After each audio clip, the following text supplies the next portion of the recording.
So my name is Matthew. I'm from Minnesota in the United States. I go to the University of Notre Dame, which is in Indiana in the United States, and I'm studying in Rome this semester with Notre Dame. I study global affairs and theology. I do love St. Francis and want to learn more about St. Clare, but I was talking to some Franciscan sisters who live near the university actually last fall, and I mentioned I was studying in Rome next semester, and they said, "Did you hear about St. Francis?" And I was like, "No, what about him?"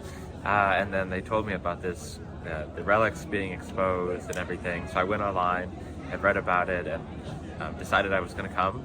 And then I wanted to make more of a pilgrimage out of it than just taking the train here from Rome and going back.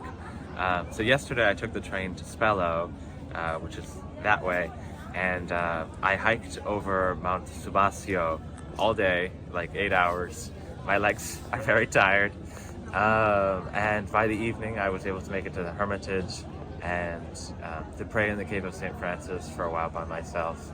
And then I hiked down after the sun had set, and then this morning I'm here. This is my first time in Assisi, but I'm very excited. It was very beautiful to be in there for the first time. I was excited to see the paintings by Giotto on the walls and to recognize a few of the scenes from Francis's life. And especially the ceiling is spectacular.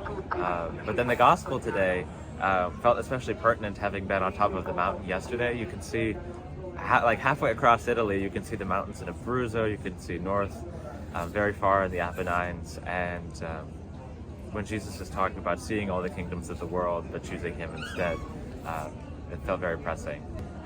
When Jesus talks about how man doesn't live on bread alone, Jesus carries that through to the Last Supper, where he gives us the bread of life, which is the word that comes forth from the mouth of God, which is God himself, and how that is the source that we use to overcome all of our temptations.